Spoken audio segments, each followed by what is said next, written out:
Hey everybody, I'm just up here at St. Andrews twirling all the dials on the soundboard to make things interesting for our sound crew on Sunday mornings.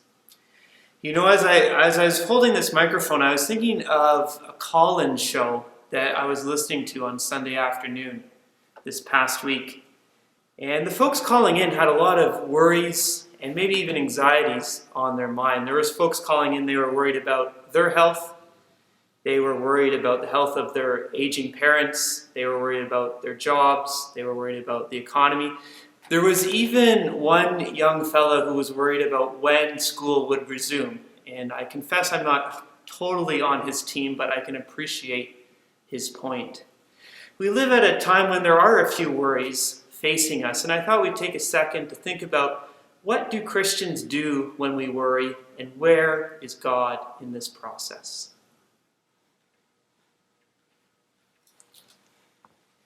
Hey everybody, I'm here beside the grandfather clock in the sanctuary, and let's think for a moment about our experience of time. You and I are not like some of God's creations because, unlike badgers and squirrels, we are aware that there's something called a past and a present and a future. We tell stories about our past and we experience things in the present, but we also imagine different futures. And when we imagine futures that we don't like, that is when we worry. Squirrels and badgers, they do not think about the future, so they do not have the same types of worries that we do. Let's listen to some voices from Christianity past for a second that may help us to think about how we worry, where is God in the process, and what is the future itself. The voice that I want to bring to our attention is from St. Augustine. He was the bishop of a place called Hippo in North Africa, born in 350 AD. Among the many, many things that St. Augustine thought about, one of the things that he found was interesting was, where does the future exist? In part of his writings, Augustine was noticing for a moment that the present moment consistently turns into the past. And then he began wondering, where is it that the future comes from? Where do all these succession of present moments that we inhabit that keep turning into the past, where does that come from? He comes up with two solutions. And the first one is, perhaps it is that the future is created right here, right now, in the present. And I'd like to call to mind, if I could, an image from the Looney Tunes series that I remember from when I was a kid. There was a series of videos in Looney Tunes where Elmer Fudd would be on the front of a train. And I don't know how he got there or what the situation was. I don't remember that much. But all I remember is he had a package of rails underneath his arms. And as the train steamed down these tracks, it was Elmer Fudd's role to take a rail out and put it in front of the train rapidly, and to the point where his arms were a complete blur.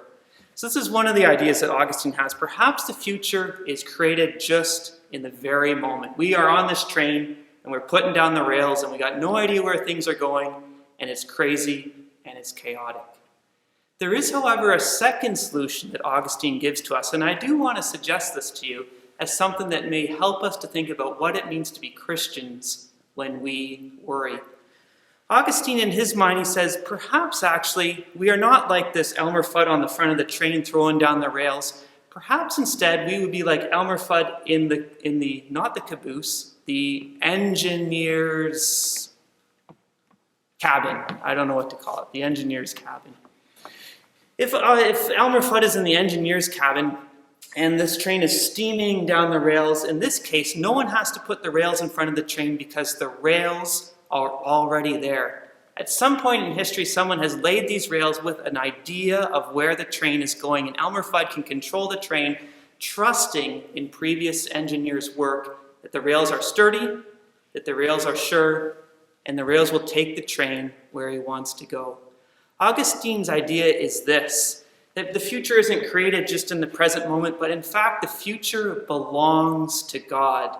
We are, in this moment, catching up with God's future. We are discovering the choices that we will make, the actions that we will take, the way God's world unfolds according to God's plans. You know, everyone, I don't deny for a moment that there is suffering in this world that is real. And from what I am told, I don't deny either that things could get worse. What I don't want to give up on, however, is the fact that God holds the future in his hands. And I'd like to suggest to you, in fact, despite the things that are happening now, and things that will come, God can be trusted to hold the future in his hands. There are two verses that come to mind for me, and I'd like to share them with you folks. Psalm 139, verse 16. The psalmist tells us that all the days ordained for me are written in your book before any one of them came to be. God knows what will happen in the future. The future belongs to God. And as I keep being saying, but it's worth repeating, he can be trusted to hold the future. And the second verse as well for us, as we look to the future and what that may have in store for us. Paul writes to the Romans 8:28. And we know that in all things God works together for the good of those who love him, who have been called according to his purpose. You might say to me, it's all well and good, Chris, that God holds the future in his hands, but what does that mean for me actually right now, my day-to-day, moment-to-moment lived experience? You'll see, one, that we're practicing good social distance here, but two, I brought in some big guns for us here, so pay attention, everyone. Peter, sometimes my thoughts run away on me when I worry. What can I do about that?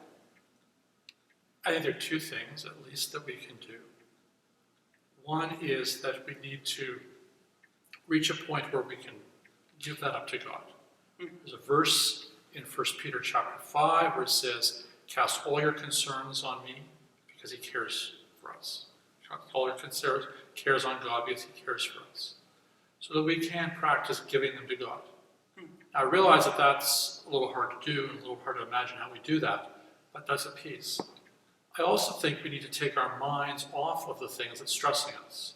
And one of those ways we do that is by finding something else to do besides worry. So it may be that we pick up the phone, and this time, since we're social distancing, I realize the phone may not be you think you use very often, but pick up the phone and call a friend and try to tell jokes to each other. Try to do something humorous together. It may be that you've got a favorite TV show that makes you laugh, or some YouTube video. Those are also ways to pull us away from focusing on the things that concern us. And part of that could also be that we do something for others, that we reach out beyond ourselves and show compassion to someone else, or we play with our kid brother, or whatever it might be, beyond ourselves. Sometimes I think I can't just sit back and do nothing. Like, it's nice to trust in God, but I have to be responsible. I have to do something. What do I do with that impulse? The first thing I'd say is count to 10, because sometimes our impulse to do something can get us into a lot more trouble. I'm presently reading a book by Robert Wuthnow, the great book, Be Very Afraid. That's the title of the book, Be Very Afraid. Oh, good. But he argues that sometimes our instinct is to act. It is. Instead, maybe we need to pause, take a deep breath, and think about the action we want to do. Because sometimes it can make things worse, not better. So I understand the impulse, but it says we need to be more patient. So then again, if we have an impulse to do something, maybe we need to hear the call of a passage like Hebrews chapter 12, where we're told to seek, to love and good works. So that our impulse to act may not be to try to solve the problem, but to look around ourselves and say, where can I take this energy and put it into good works and showing care and compassion, doing those things around us, like doing the dishes. I'm trying to think about things that we can do in this context where we can't get out. Do the dishes. Blow your mother away by vacuuming. But that kind of thing can take some of that energy in a constructive, helpful way. Yeah. I want to trust in God. It's not a matter of just turning the switch and I'm right there. how do I begin to or cultivate a trust in God in these uncertain times? Prayer. He wants to hear from us. We can tell him the way it is. We don't need a special language. We can say, here's the way I feel. And so I think that's an important piece of this. Another is that we start to think about again, I know that's the third time I'm going to say this, but what's God up to in the world? And can we join God in what God is doing in the world? Are there clear signs of what he's doing so we join him in what he's about? Yeah. One last question. You'll see this isn't canned at all, everybody. These are spontaneous, okay? I worked for a period of time. I'm not a psychologist, everyone, but I worked for someone who was in the psychology field. And she had a little saying that comes to mind often when I worry. She says, Chris, the only things you can control are what you think and how you respond. How would we respond to that advice as Christians? I think it's true. But we can try to build a response. We can make a habit of the responses we want.